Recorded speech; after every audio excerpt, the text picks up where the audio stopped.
Boa noite a todos, todas e a todas. Nós agradecemos, eu e o Zé Roberto, a presença de todos aqui. E eu estou me lembrando de uma expressão latina que eu ouvia muito no Pedro II, e gostei muito quando eu estudei, gostei muito a internalizar. E mais do que nunca, depois que nós passamos a ser escritores, não é, Zé Roberto?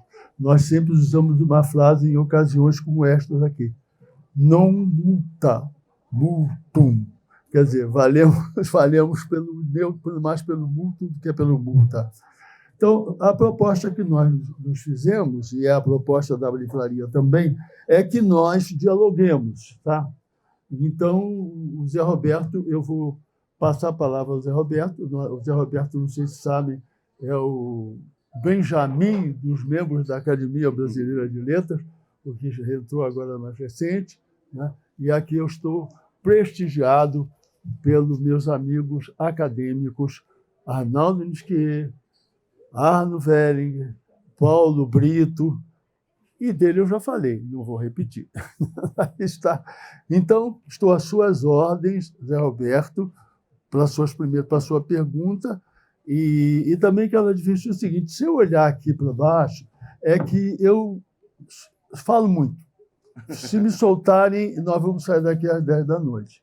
Então, eu fiz aqui um roteirinho para atender. Ele não sabe as perguntas, eu não sei as perguntas que ele vai me fazer, mas eu sei as respostas que eu coloquei aqui. Tá bom? Então, se eu baixar aqui para ler, não se enganem, não se preocupem, é um cuidado que eu estou tendo, porque quando a gente fica assim, na terrível curva dos 90, não é, Arnaldo? Quando a gente chega na terrível curva dos 90, de repente a palavra falha na hora em que a gente mais precisa dela. E para que ela não falhe, eu me preparei. Tá bom? Então, Zé Roberto, suas ordens para as perguntas que você quiser me fazer. Espero que elas sejam todas muito gratas e muito muito, como diria o meu amigo saudosíssimo Ledo Ivo, com muito adjetivo. Não, com certeza, vão estar carregadas de açúcar. Bom, primeiro, uma boa noite a todos. É um prazer muito grande estar aqui, Domício.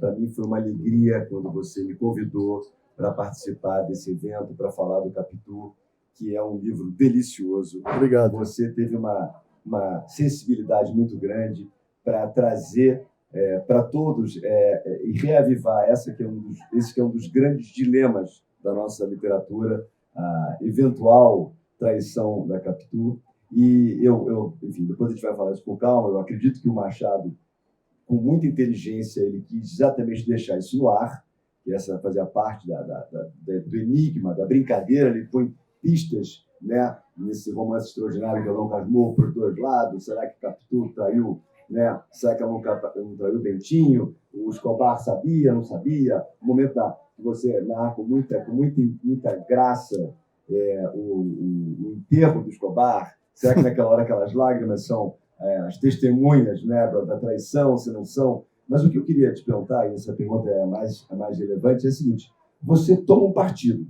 Tomo. Claramente você não quer deixar essa dúvida no ar. Você vira o advogado da Capitu. Sim. E o que eu queria saber, acho que quem leu o livro, adorou o livro, certamente, porque o livro é muito bem escrito, é inteligente, é culto, é o seguinte: qual foi a tua motivação, Domício, para fazer esse livro? A minha motivação me leva ao internato do Colégio Pedro II, onde eu, durante 7 anos, formei a base de tudo que eu sou. Eu, como todos os adolescentes do meu tempo, lá do Pedro II, eu li o Dom Casmurro aos 15 anos. Eu li o Dom Casmurro aos 15 anos e odiei aquele marido. Odiei Bentinho, porque eu achei que ele foi injusto, ele não deu a palavra a Capitu. E eu me lembro de uma frase que eu até eu escrevi as coisas dessa época, eu já colocava um recado para o Domício do Futuro. Eu tinha essa mania. Eu disse: um dia alguém vai dar a palavra a esta moça. E aquilo ficou. Num determinado momento da minha vida, já agora, isso foi em 1998, 97, 98, uma editora me encomendou um roteiro de leitura do Dom Casmurro. Eu comecei a escrever e aí aconteceu aquilo que se chama uma epifania. De repente vem aquela ideia, em outras palavras, baixou aquela ideia, né? Baixou aquela ideia e eu disse, é hoje, é agora, ela vai falar. E aí eu abandonei o roteiro e resolvi que ia dar a palavra a Capitu. E aí, Zé Roberto, eu fiquei num dilema. Como fazer?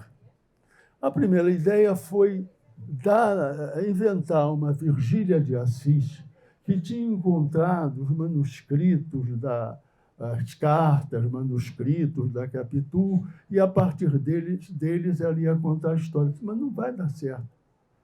E aí, de repente, o meu filho, engenheiro, objetivo, pragmático, engenheiro de produção, Domício Júnior, disse, pai, é muito simples, deixa a moça falar, dá a palavra a ela. Eu disse, mas é muito difícil, como é que eu vou dar a palavra a ela? Falar em primeira pessoa?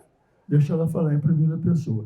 Eu assumi o risco de Capitu falar em primeira pessoa. E ela começa o romance dizendo exatamente isso. Só agora, decorridos 100 anos, tomo conhecimento aqui dessas plagas onde me encontro de um certo livro que o meu ex-marido escreveu dizendo coisas sobre mim. Tomei conhecimento do que ele escreveu e quero dizer que não foi bem assim. E aí começa o monólogo da Capitu. É claro que, quando você faz a pergunta objetiva, né, você, aliás, afirmou antes, mas você afirmou antes que eu tomei partido dela. Não é que eu tenha tomado partido dela, porque o mistério eu vou revelar no final. Capitu, traiu ou não traiu? Eu tenho resposta no fim do livro. Mas, então, o livro nasce assim. É claro que eu entendi que dialogar com o texto machadiano era uma empresa especialmente arriscada, muito arriscada. Era um diálogo intertextual. Estava na moda diálogo intertextual. Todos os críticos franceses, nessa época, já estavam admitindo a reescrita. Reescrita não é pastiche, reescrita não é plágio, reescrita não é apropriação. Reescrita significa repensar o texto e escrever um novo texto a partir desse repensamento, desse exame. Põe aí uma coisa. Aqui nessa fogueira. No texto, tem uma passagem que você traz uma frase que eu acho riquíssima, que é aquela de que o texto mata o autor. Você coloca no meio da frase. Eu não sei se quando você botou aquilo no livro, e de fato, né, depois que o livro é escrito, depois que a palavra ela é fixada, ela já não pertence mais a quem escreveu. Ela ganha uma força própria, particular. E eu não sei se quando você escreveu aquilo, você estava fazendo uma brincadeira, eu queria te ouvir agora a interpretação autêntica, com exatamente o fato do Machado ter deixado aquilo aberto. Se era uma provocação ao... Coitado, o Machado não poderia mais se defender, mas se foi uma provocação ao próprio Machado, quando você escreve que o texto mata o autor. Não, isto aí, Machado talvez não tivesse ideia disso. Mas Machado, em toda a obra dele, ele deixa uma chave muito curiosa. Recentemente, eu me dei conta disso, estudando mais uma vez como o Machado procede. Por que a gente tem essa dúvida? Não só sobre Capitu, mas em outros livros também ele deixa isso. Machado ele é genial nessa solução que ele dá para o livro. Ele passa essa decisão ao leitor. Ele fica sempre entre o sim e o não. Quem vai decidir qual é o sim ou não é o leitor. O que ele faz é dar pistas numa direção e noutra. Isto é fantástico, porque essa é a intenção. Se o autor tem alguma intenção, ele faz isso. Quando o Roland Barthes diz o texto é a morte do autor, ele tem razão. Por quê? Porque um texto literário, necessariamente, ele tem que ser Ele tem que ter duas características até agora. Vocês sabem que a literatura, a crítica literária acompanham a dinâmica do processo em que eles se inserem, tá? Da cultura em que eles, o processo da cultura em que eles se inserem. Então, o que acontece é o seguinte: o texto literário, para ser realmente representativo, ele precisa ter duas características fundamentais. Ele tem que ser multissignificativo, ou seja, se quiserem, polissêmico, e ele tem que trazer uma verdade que vale para todo mundo, ou seja, uma verdade universal. As duas características básicas, até agora, porque o mundo está mudando, a cultura está mudando, a minha geração e a geração do Zé Roberto aprenderam que o texto, para ser representativo, tem que permitir o ingresso do leitor, ele tem que ser aberto. Isso, o crítico Humberto Eco deixou isso muito claro, né? O que, aliás, um texto literário é a abertura. Ele é aberto a várias interpretações que vão depender do mundo do leitor, do mundo emocional do leitor.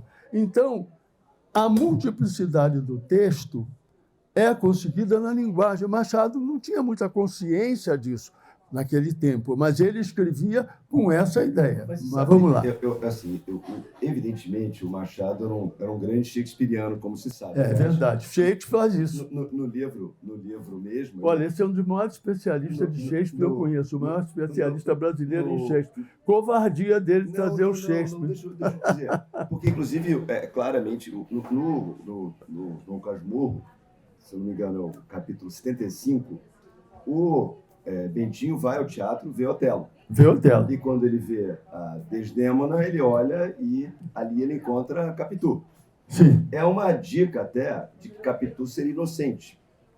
Por quê? A Desdémona é inocente. Sim. Né? Mas, enfim, além disso, o Shakespeare era o grande mestre dessa interpretação extrínseca. Isso. Porque a brincadeira dele em todas as peças era exatamente essa generosidade com o leitor de transferir para ele as decisões, as grandes questões. Ninguém sabe que Hamlet foi estudar em Wittenberg, ninguém sabe a idade exatamente do Hamlet, ninguém sabe o que ele foi fazer, ele foi essa coisa toda. No Otelo é uma peça diferente porque a gente sabe, o leitor, o espetor, ele sabe que a Desdémona era inocente. E é curioso que ele cita, o próprio nome Santiago, Santo Iago. Que é o Iago, ele faz essa brincadeira também aí. Então, a minha pergunta é o seguinte: você chegou a pensar que, a fazer tantas referências ao Shakespeare, a fazer tantas referências ao Otelo, ele não estava querendo dar uma dica de que a nossa Capitu era, de fato, inocente? Não. Ele jamais...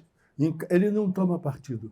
O Machado que está por trás do narrador, porque Machado está atrás do Bentinho, claro. O Bentinho está traduzindo uma série de coisas numa história que ele criou. Então, o Machado faz de propósito, ele dá pistas para um lado e para o outro. Repara só, ele diz que Capitu, num capítulo, determinado capítulo, o Escobar, o pivô da história, o Escobar diz que Capitu tinha ela tinha olhar de cigana, oblíqua e dissimulada. Portanto, Capitu não era flor. Não, isso é depois. Peraí. O argumento é exatamente esse. Ele diz, num determinado momento do livro, que Capitu, né, era, vejam bem na voz de quem que era, na voz de José Dias. José Dias era o que fazia a intriga toda. O José Dias diz que Capitu tinha olhar de cigana e dissimulada, falsa. Né? Diga. Oblíquo dissimulado. Nunca era direto, era sempre enviesado. E dissimulada, que é, afinal de contas, um adjetivo muito pouco lisonjeiro para uma pessoa. Dissimular, esconder, né?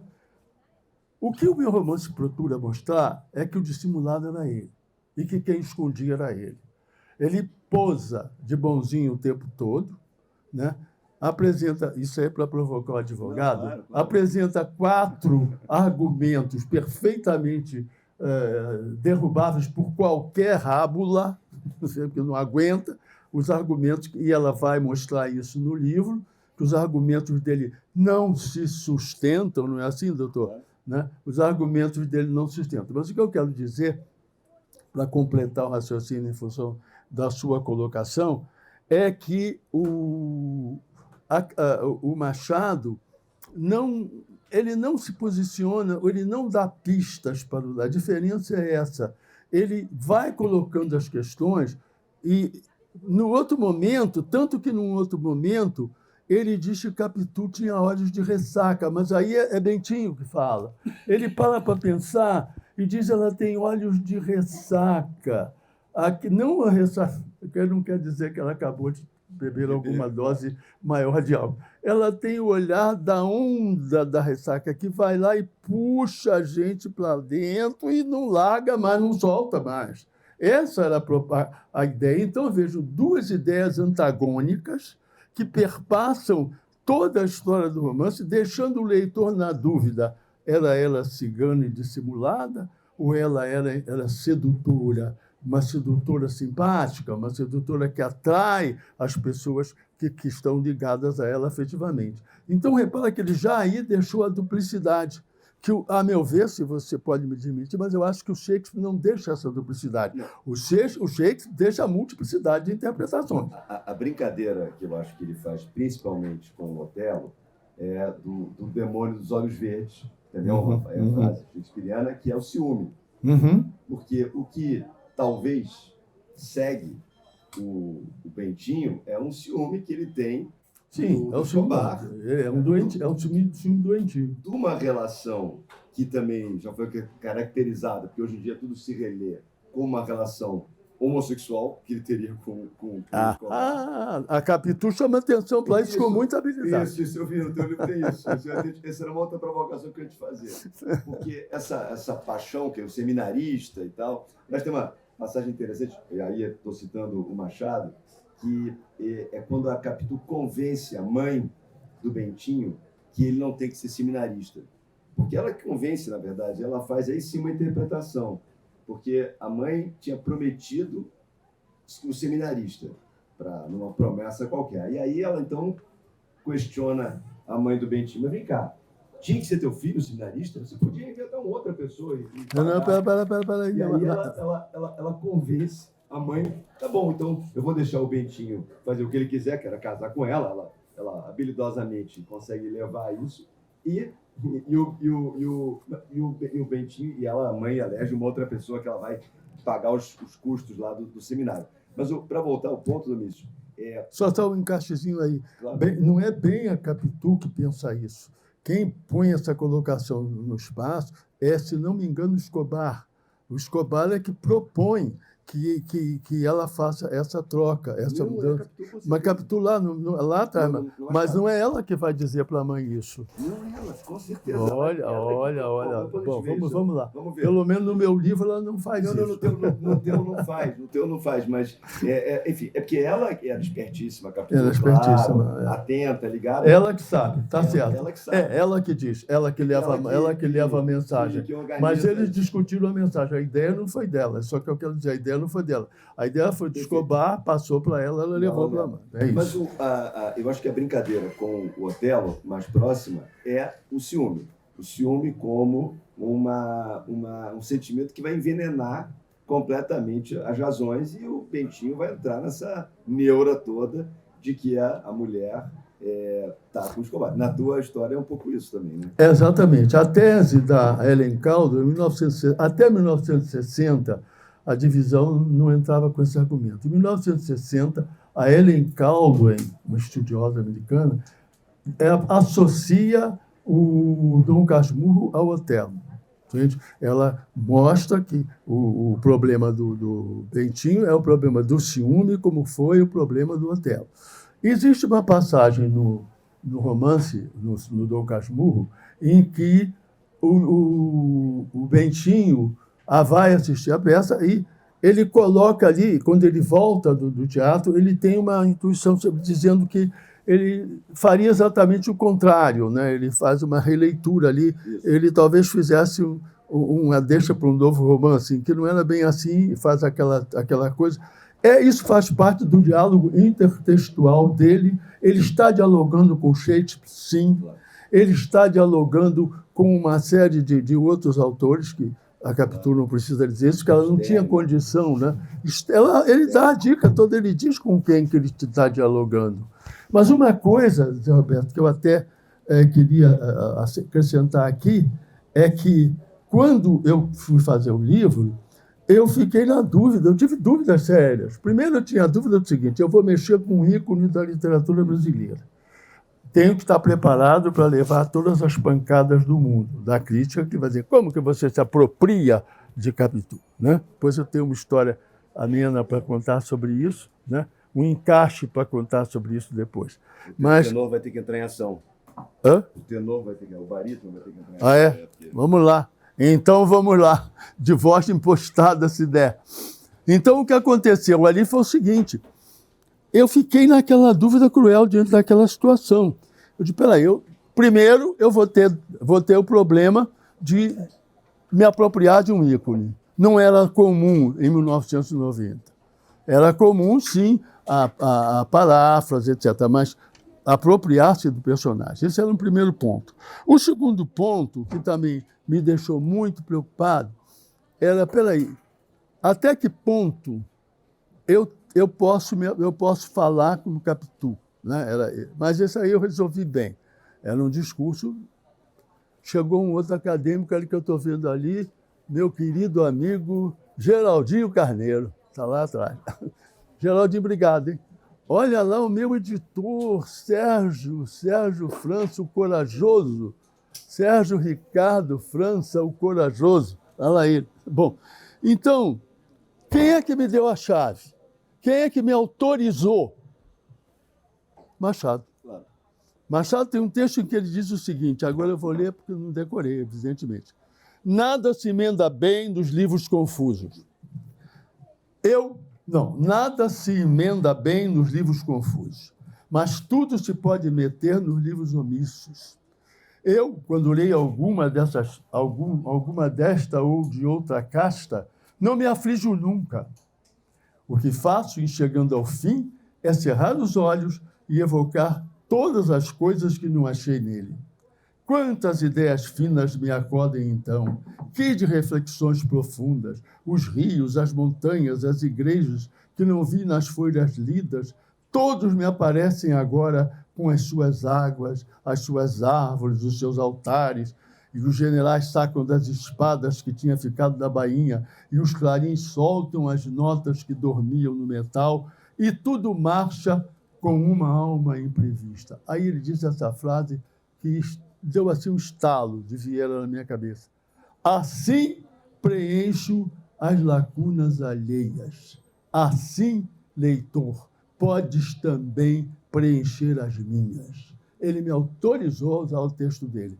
Mas, de maneira indireta, ele me deu isso na feitura do romance dele, e por isso eu me lembrei, exatamente porque ele foi lá, ele diz o capítulo 72 é bem iluminador.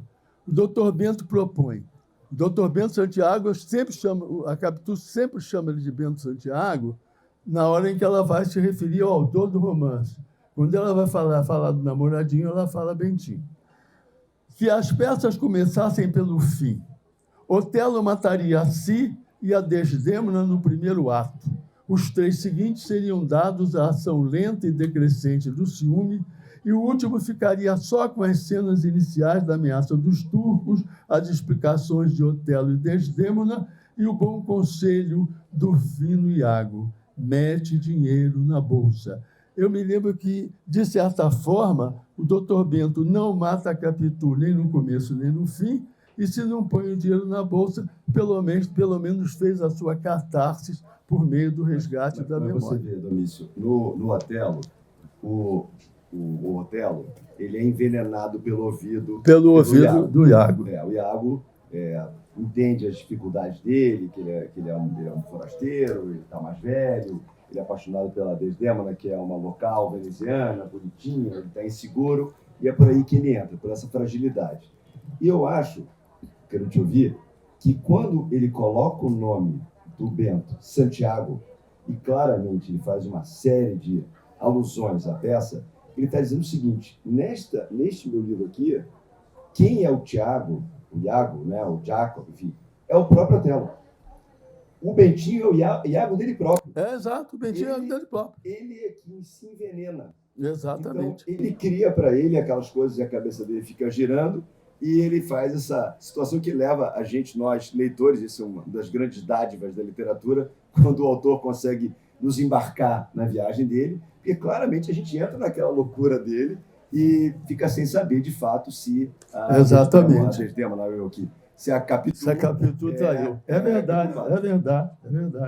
Agora, o que eu fiz com a Capitu foi inserir a Capitu deliberadamente no espaço do discurso de Machado, autor, e do discurso de Bento Santiago. Quer dizer, aqui há duas coisas que era difícil fazer isso, mas eu consegui, acho, com o livro. Eu trabalhei exatamente naquilo que eu percebia, e eu não fiz isso sozinho. O romance também dialoga com a crítica machadiana. Muita coisa que está aqui foram os críticos que disseram. A Capitu incorpora a crítica de Machado. Tá? Algumas passagens eu, inclusive... Está falando dos advogados, mas ele próprio, Bentinho, é advogado, né? É, advogado. Coitado, né? Mas é um advogado, desculpe, um advogado de porta de cadeia, né? Ele... Não. Não acha, você não acha, não? Eu vou ver, olha aqui. Bom, ele, advogado, ele estava, inclusive, junto, ele tinha um escritório, se não me engano, junto com o Escobar, não foi num determinado momento? Acho que sim. Eu acho que a relação com o Escobar dele é mais complexa que essa, enfim. Mas não me lembro se ele tinha... Pois é, mas, enfim, ele tinha um escritório de advocacia e as causas que ele defendia, ele próprio diz, e os parentes também afirmam, não era lá muito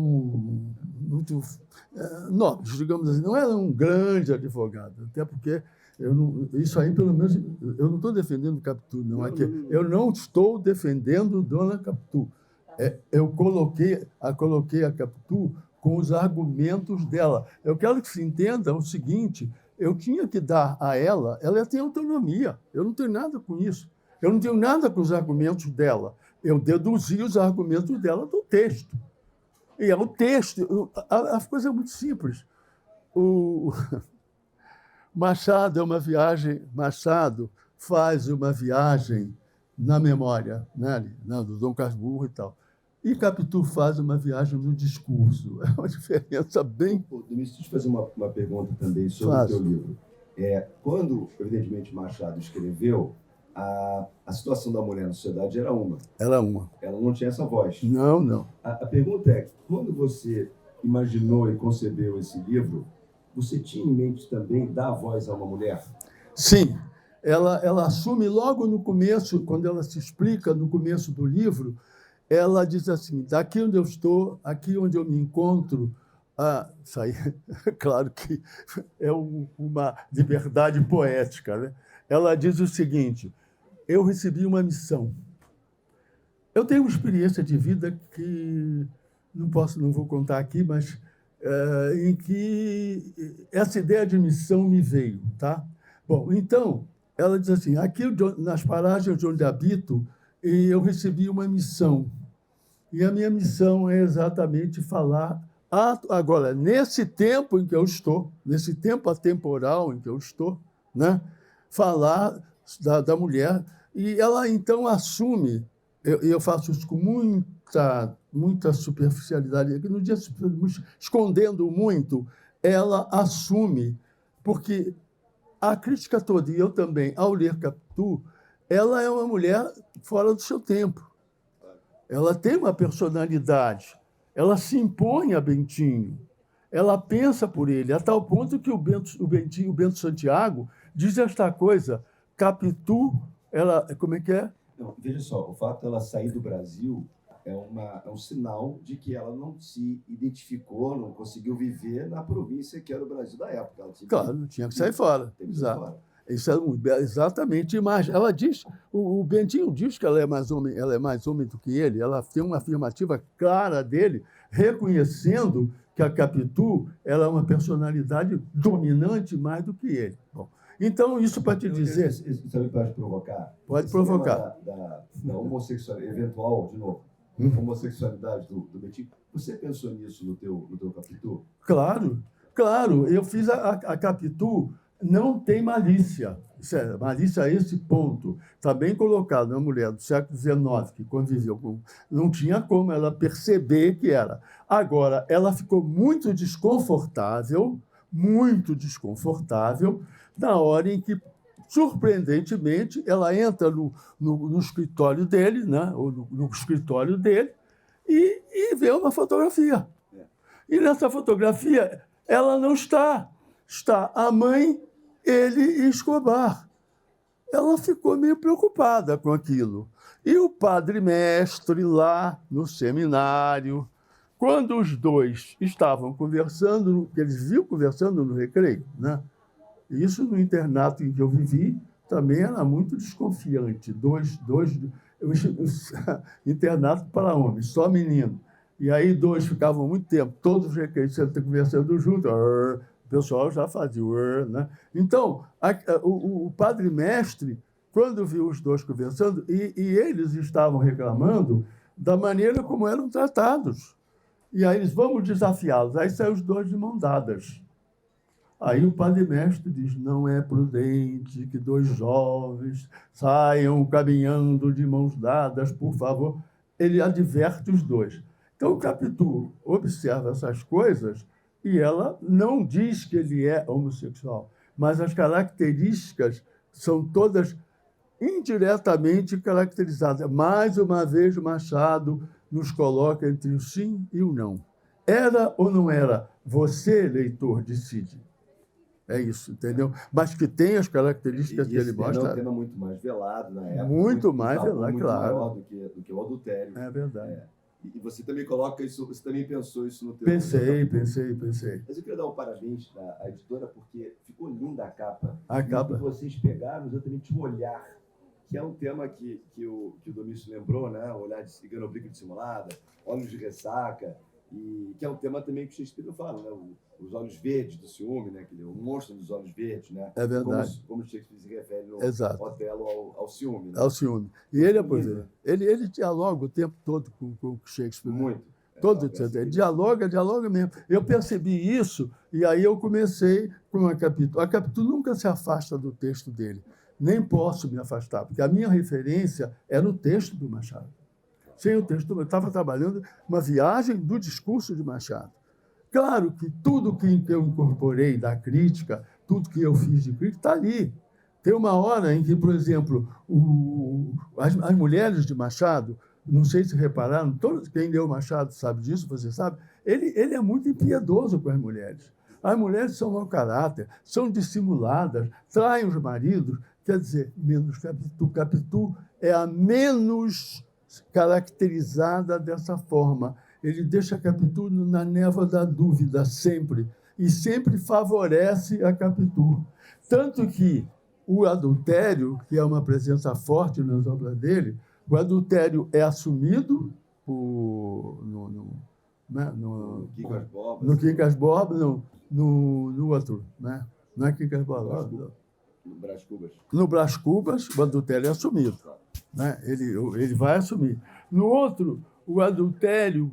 Você tem aqueles primeiros de Helena, é muito mais... Mas existe uma indicação direta. A gente sabe que o adultério está ali no fundo da trama. Com Capitu, o adultério é insinuado. Ele protege o Capitu. O Capitu é uma personagem que no elenco de mulheres que Machado, no quadro do retrato de mulheres que Machado retratou, ele coloca a Capitu com essa defesa.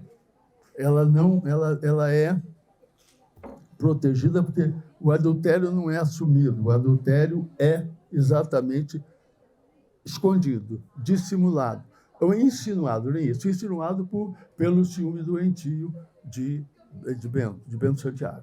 Na verdade, uma parte da crítica concorda com isso, se descobre que Bentinho é um doente mental. Ele é esquizofrênico.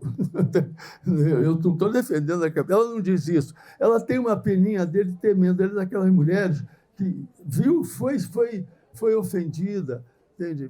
Tudo que ela sofreu, mas ela manda uma carta para ele quando ela está no resílio. Ela manda uma carta compreendendo. Outra coisa, aí se poderia dizer, mas como essa mulher é dissimulada, o pessoal da dissimulação, essa mulher dissimulada está lá no exílio e tal, manda uma carta para ele, diz, não, eu entendo você e tal. Ele não respondeu essa carta. Aliás, ele mentia para a família quando ela está, porque ele tinha que manter as aparências, ele era da classe dominante, ele tinha que manter as aparências. Então, o que ele fazia? Ele viajava e voltava dizendo que foi lá visitar Capitu. Não ia, mas ela não sabia disso. Então, isso não aparece no discurso dela, porque ela ignorava que ele fazia isso. Domício, o que eu acho que é extraordinário, o teu trabalho comprova isso, é que a gente está aqui discutindo, e esse tema vai seguir, possivelmente, na cabeça de muitos de nós, sobre uma personagem literária, que tem mais vida do que muitos de nós. É verdade. Né? Então, você também embarca nessa brincadeira isso. de transformar de carne e osso uma figura literária. Né? Exatamente, é isso. E é isso que faz. Olha, eu vou dar um exemplo aqui agora, chegou a hora do encaixe que eu prometi lá atrás. Quando esse livro foi lançado, o Jô me convidou para aparecer no programa dele. Eu fui ao Jô e expliquei, e conversei aí, e tudo bem, o Jô era muito objetivo, mas está aí ou não está aí, aquelas coisas do Jô. Então ficou um jogo muito bom, a minha conversa com o Jô foi muito boa. Volto para casa, tranquilo, não fiquei em São Paulo, voltei para o Rio, 11 horas da noite eu chego em casa, toco o telefone. Uma senhora com voz de mormaço. Conhece voz de mormaço? É Domício? Sim, sou eu. Eu queria te dar os parabéns. Acabo de ver você no Jô Soares. Aí digo, bom, e o que a senhora achou? Eu, todo meio sem graça, né? Ela disse assim, gostei muito. Você derrubou aquele gordo. Tudo bem. Mas e o livro assim? Eu quero lhe agradecer. Você disse tudo o que eu queria dizer àquele idiota do meu ex-marido. Eu disse, escrevi um romance. Naquela hora eu cheguei à conclusão, eu escrevi um romance. Olha que coisa impressionante. Aí me liga uma voz, na sequência, vocês não acreditam, não estou inventando, na sequência me liga uma voz masculina, me espinafrando. Eu não vou dizer os palavrões que ele me disse, eu pensei que ele estivesse me criticando porque eu tinha me apropriado da Capitu. Aí eu digo, mas companheiro, peraí, calma, é só um romance, é ficção sobre ficção. Aí ele diz, não, mas peraí, eu não estou entendendo você.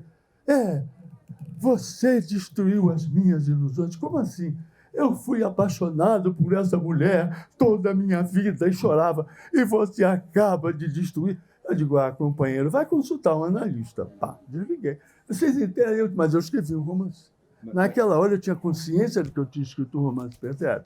Mas você sabe que o Alcorão você não pode sequer traduzir, porque a letra é considerada sagrada. Né? Tem muitos shakespearianos fanáticos, o Jorge deve saber disso, que não permitem que você traduza Shakespeare, porque acham que é quase que um pecado você traduzir aquilo. Você foi muito ousado, né, Domício? Porque você foi mexer num cânone aqui da literatura brasileira e dar a sua sugestão e modificar. Eu imagino que esses insultos você deve ter recebido de muita gente que é apaixonada. Curiosamente, a crítica não me beneficiaram. Todo mundo achou massa. Por quê? Porque, na época, a crítica francesa já defendia a dona Kristeva, a dona Júlia Kristeva, Bakhtin, já tinham dito que a gente podia fazer isso, que era interessante de fazer o diálogo intertextual com determinadas... Eu tinha consciência disso. Eu estava a par da crítica. Então, eu já tinha feito a chamada defesa prévia. Né? Eu tinha toda a crítica, uma parte significativa da crítica da época a meu favor, dizendo que isso era legítimo, que tinha que ser feito. E com uma pequena diferença. O texto reescrito não é pastiche, como eu disse, não é plágio e não é sequer apropriação. O texto escrito é uma reescrita, que precisa que quem faça pense, tem que ser pensado e reescrito. Se colar do outro, aí é diferente. Agora, uma coisa que eu procurei fazer, e aí você que leu, esse meu amigo, ele leu, ele é covardia, ele leu 4 vezes o romance. Eu, se reli o romance, reli umas 2. Então, só reli o romance na hora de fazer a revisão para outra edição. Bom, enfim, mas aí eu quero lembrar a todos que Machado de Assis trabalha com... Essa é a coisa do Machado. Os romances dele não são unitemáticos, são politemáticos. Qual é o tema do romance? Não, o tema não é só o ciúme.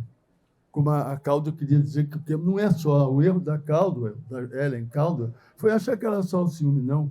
O romance, o Machado de Assis, esse romance é o romance do ciúme, sim, do ressentimento, é o romance do ressentimento, bem tinha um ressentido, o romance da dúvida, que ele joga para o leitor, o romance que caracteriza a fratura do resgate.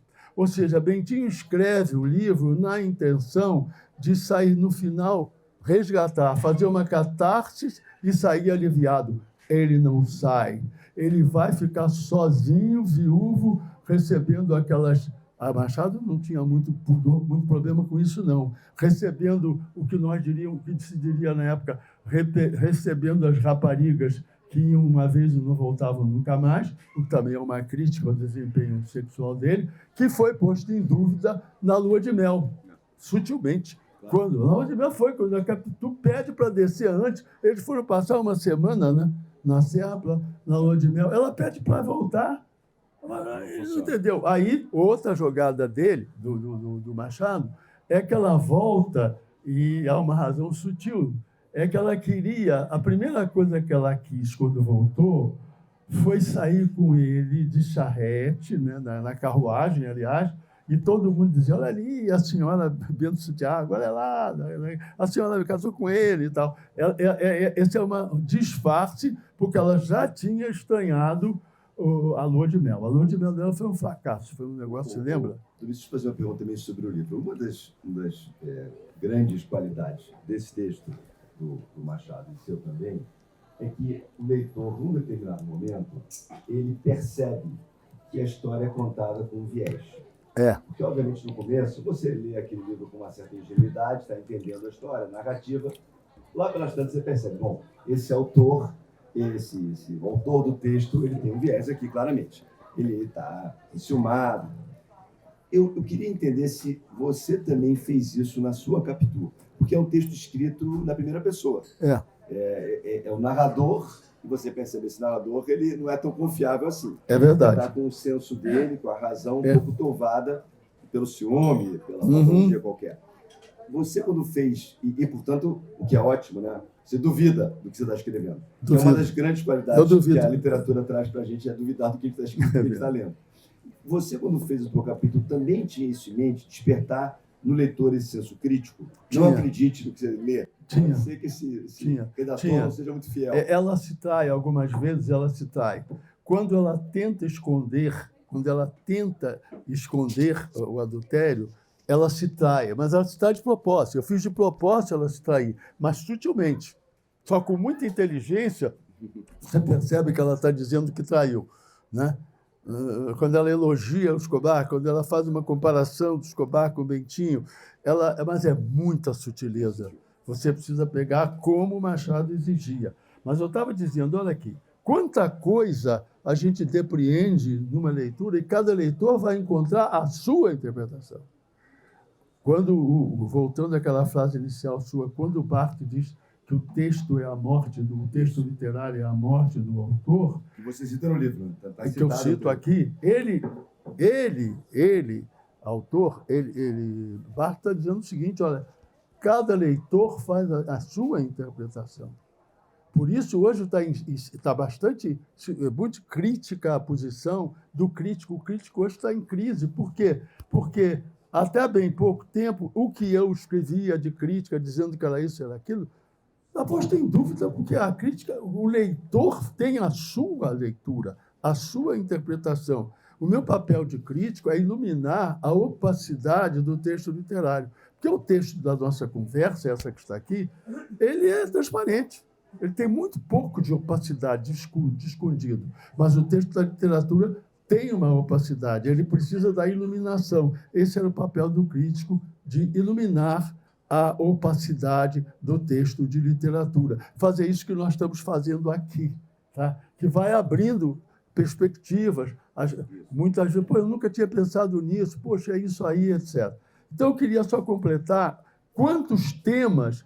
qual é o tema do Dom Quixote? Muita gente pergunta isso, inclusive em concurso, isso é um absurdo. Qual é o tema desse romance? Não há um tema nos romances machadianos. Olha, eu já citei Dúvida, A Fratura do Resgate, a fatalidade da infelicidade do ser humano. Machado de Assis é terrível, ele é nihilista, ele não acredita.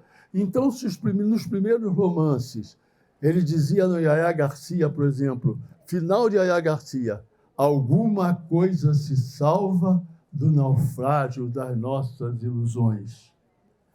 Final de Memórias Póstumas de Brás Cubas. Não liguei. Não tive filhos, não transmiti a nenhum ser o legado da nossa miséria. Quer dizer, reparem como a coisa vai num crescendo que chega a um niilismo total dele. Então, ele próprio não deixou filhos. E ele também não deixou filhos, o que é cruel. Outra coisa que também... Bom, a ambiguidade, que é o traço desse romance, é o traço mais forte de toda a obra de Machado de Assis.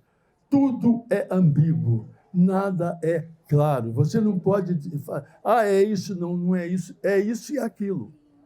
É esse o grande truque de Machado, e que eu procurei traduzir na Capitu também. Traiu ou não traiu? Sim e não. Quer dizer, não deixou filho é uma coisa um pouco restritiva, porque ele deixou os filhos, claro, que são uma obra extraordinária, universal, uma obra que coloca o Machado entre os grandes escritores da história da civilização. Então, nesse ponto, ele legou para a humanidade o contraditório que ele diz, né? Porque, de fato, ele deixou um presente à humanidade. Né? Pois é, mas esses filhos dele são metafóricos. Sem dúvida. Não são filhos carnais ali para sofrer, para trazer a herança do pai, porque o DNA... Não, nada disso. Ele não deixou esses, ele não deixou, mas não deixou fortuitamente, né? Porque também você vê, o casamento dele foi um negócio, né? Ele vai lá buscar... Carolina. Não, a Carolina, a história da Carolina não é fofoca, mas a história da Carolina... A história da Carolina, quando a Carolina vem de lá, o camarada que traz ela tem uma frase muito ambígua que eu não vou dizer, que parece que ela teve uma paixão mal sucedida lá e tal, e a família quis mandar ela correndo para ficar com o irmão. Eu gosto da fofoca que ela teve um caso com essa de Queiroz. Eu adoro essa fofoca. Essa também existe. Essa fofoca também existe. Então, ela vem marcada por um estigma de alguém que cometeu algum ato lá que ela não podia ficar mais na família. E a família manda ela vir para ficar com o irmão. É o irmão que é amigo do Machado. E quando os dois se olharam, o magicismo se deu e eles se encantaram. Mas a família dele... Agora, tem um dado aqui, pessoal do movimento negro está aí, vai adorar a minha frase agora. A família dele, quando se referia a ele, dizia assim, ela foi para lá para casar com aquele mulato. Não escondeu o preconceito, não. Isso aí é para a gente saber e registrar. E eu, como militante da causa, acho que ali não foi muito boa a saída dela, não. Mas vamos lá. Então, deixa eu... A Carolina teve, e não sei se ele paga um pedágio aqui, mas ela teve uma importância muito grande até na obra do Machado. Eu gosto de pensar assim, pelo menos, porque quando ele teve aquele problema de vista, que ele foi para Nova Friburgo, que é uma virada na carreira dele, né, para fazer o Helenista, depois de Memórias Póstumas, ela é que trouxe esses romances mais realistas que eram feitos em Portugal, essa principalmente, que ele inicialmente tinha uma certa resistência. Né? É verdade, ela fez isso sim. Mas ela não escreveu, alguns críticos diziam que ela escreveu parte do Memórias Póstumas, ela não escreveu não. Ela transcreveu o que ele dizia, isso sim. Porque ela com problema de vista. Problema de vista, que ele não podia ler nem escrever. Né?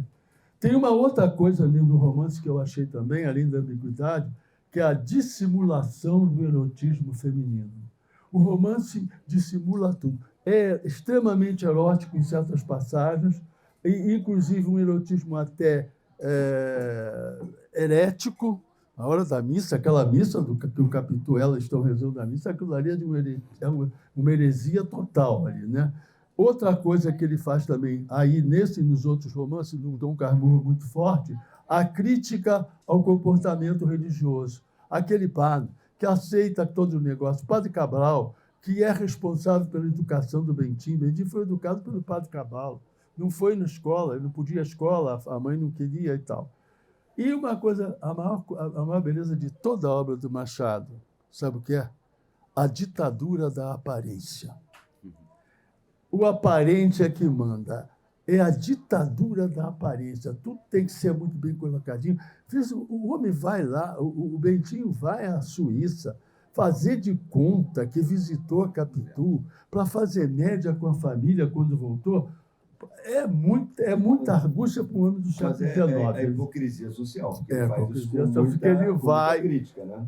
E aí está, quando Machado não fazia crítica social, bah, como diriam os gaúchos, homenagem a Rejane, bah, que não fazia. Ele fazia sim, só que ele fazia desta maneira. Ele não era objetivamente contra, mas ele deixava toda a mensagem no seu romance de uma crítica à hipocrisia social, de uma crítica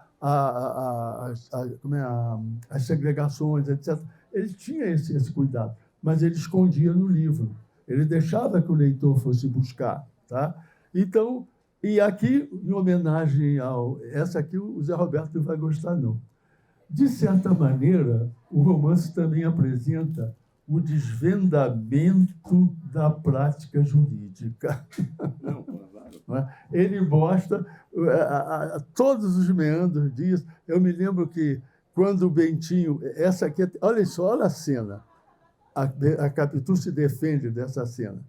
Capitu vai ver o Otelo, lembra? Capitu vai assistir o Otelo. Quando o Capitu volta, ele sai no segundo ato. Ele não aguentou a peça, né? Ali no João Caetano, ele não aguentou o que não estavam representando bem. Viu, Geraldinho? Isso é por você, teatrólogo é você mesmo. Aí, então, ele não gostou, ele sai no segundo ato, pega a carruagem e vai para casa. Quando ele chega, a casa tinha um corredor, rege o chão, né? Mas tinha um corredor. E ele encontra o Escobar saindo do quarto da Capitu. Aí ele diz, ué, o que houve? O que você está fazendo aqui? Ele diz, não, eu vim aqui procurar você para nós discutirmos alguns embargos de terceiros. Me explica o que é embargo de terceiro para ver se ele tinha razão. Claro, é um termo jurídico, né? Essa é uma das pistas. É importante. Ela é tão importante assim que ele precisava ir lá à noite. Aquela ânsia, um advogado, né, muito compenetrado, né, preocupado com o cliente. Está defendendo o Bentinho, está defendendo o Escobar. Está defendendo o Escobar. Abnegado, a qualquer momento, tratar do interesse do cliente. Pois bem, não, mas essa passagem é para aqueles que defendem que a Capitu era culpada, essa é uma passagem importante. É bastante forte, né? Não, tem duas. E outra também, esse mesmo Escobar, olha só, olha as pistas que o Bentinho usa também aí, é muito complicado, porque ela vai e mostra ela faz na janela, os dois numa conversa boa, tranquila, né? Aí ela tem uma surpresa para você. Aí ela traz um bando de libras esterlinas. Aí ela diz assim, está vendo, ó? As libras que você deixou comigo, olha como eu as multipliquei. Lembra disso? Deixa eu te fazer uma pergunta. A semelhança do filho, que para o Bentinho é uma coisa insuportável, como é que você tratou disso na Capitu? Você não trata desse tema com muita... Não. Como é que por que você fez essa escolha? Porque para o Bentinho, quando o garoto, inclusive, volta, né? Na Europa, ele olha e diz, cara, é o Escobar, um pouco mais baixo, mas é o Escobar. Você não tratou disso, é uma das provas na cabeça do Bentinho, você nunca vai saber se aquilo é o Bentinho que projeta, né? Enfim, não tem uma foto, né? Mas como é que você não tratou disso essa semelhança? Não, eu coloquei a Capitu como mãe. Isso. ela vê o filho como qualquer mãe veria o filho, não veria. Se fosse a cara do Escobar, parecida com o Escobar, ela teria, mesmo assim, ela teria escondido. Então, ela não podia abrir esse jogo. Se ela fosse culpada, não abriria, porque ela é muito inteligente. Claro. Não ia abrir o jogo. E se não fosse, ela não ia admitir. Porque, assim como ele lembrava o Escobar, ele lembrava também um outro parente, não sei se Dona Glória ou se o pai dela, também tinham traços. Isso eu faço ela fazer essa referência, e acredito que também está no Dom Casmurro, não me lembro mais. Então, ela se defende disso. A segunda coisa que ela faz, ali que eu acho o seguinte, o hábito de imitar era muito comum entre as crianças, imitar fulano, imitar bicho, imitar tal. E o Machado é muito inteligente. O menino não imita só o Escobar, ele imita todo mundo. É uma criança que gostava de imitar os adultos, então, a favor de Capitu, né? Ele imita todo mundo, imita o Escobar também. Por quê? Porque o pessoal imita fulano, ele imitava, imita seu avô, ele imitava. E a Capitu, então, eu faço ela enfatizar esse lado, porque, evidentemente, se a Capitu que está falando, você fez inocentou, se eu não. Eu deixei ela falar por ela. Eu não podia inventar um argumento meu, passar para ela. Não. Entende? Luiz, deixa eu te dizer, eu adorei o teu livro que eu te falei, e eu acho que você presta uma belíssima homenagem a esse grande monumento da literatura brasileira.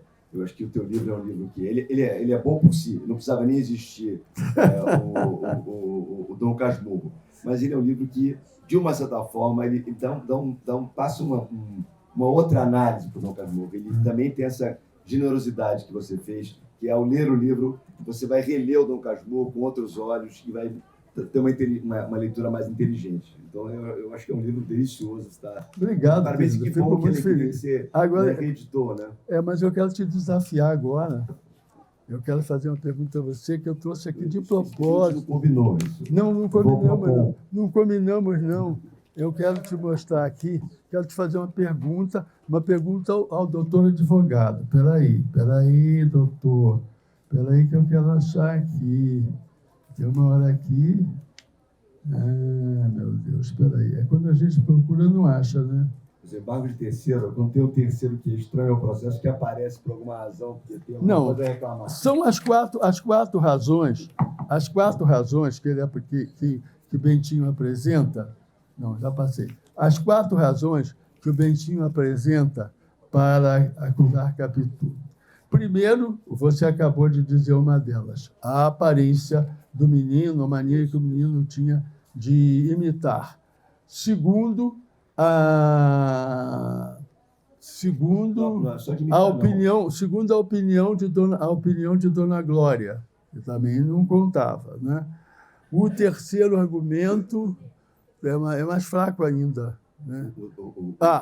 O olhar. O terceiro argumento é o olhar dela para o cadáver. No dia do enterro. No dia do enterro. Coloca de um jeito que é para afastar essa hipótese, exatamente. Você cuida muito, porque o enterro é um momento que tem um... É um momento crucial, porque quando ela olha para ele assim, ele vê uma lágrima nos olhos dela, mas ela não chora, ela tem o cuidado de não chorar. Ele acha que ela está mais comovida que a Sancha, que é a viúva. E a mulher viúva.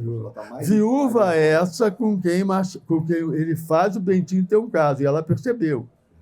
O Bentinho, como é que diz? Abriu asa, bateu asa. Como é a expressão? O Bentinho, ele está sozinho com a Sancha e ele diz no romance, ele confessa que ele foi atraído pela Sancha.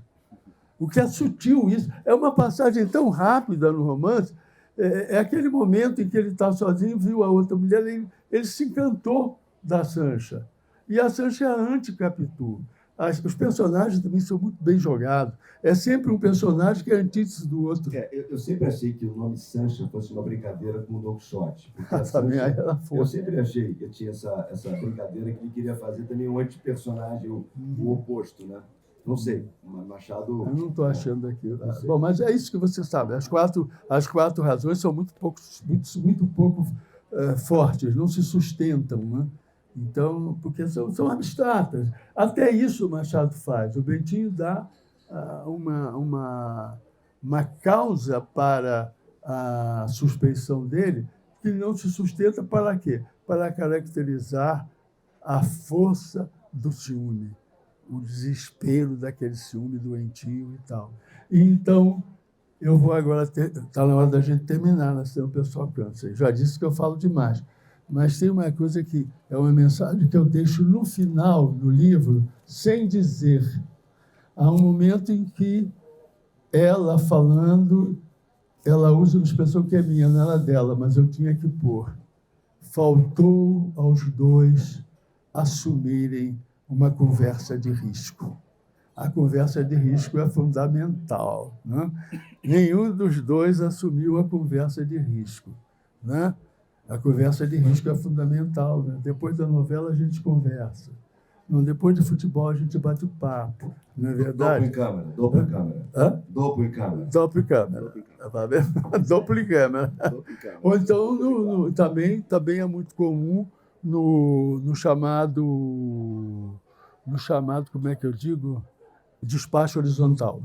O despacho horizontal também é muito bom para fazer esse tipo de discutir a relação. Certo? Gente, muito obrigado. Acho que está na hora da gente... Se a gente ficar aqui, a gente vai ficar até meia-noite, porque o nosso papo, para mim, está delicioso. Né? Não sei, se alguém tem alguma pergunta, nós estamos aqui prontos para... Alguma pergunta, por favor, de alguém dos presentes? Paulo Brito, você tem alguma pergunta para fazer, alguma observação? Entendeu? O Geraldinho já foi embora? Você não quer fazer nenhuma pergunta não chata, não? Bem enjoada, bem crente. Sobre aquela visita noturna de Escobar à casa de Bentinho Capitu, e falando que ele era um advogado compenetrado. Será que ele também era um advogado compenetrante? A segunda pergunta eu não posso fazer porque é muito obsceno. Gente, muito obrigado pela presença de vocês, pela atenção. E, Zé Roberto, eu não sei como é que eu te agradeço. Não, ao contrário, é um prazer enorme para mim. Obrigadinho. Parabéns pela sua vida. Obrigado, valeu. Parabéns, Bom, irmão. Beleza. Obrigado.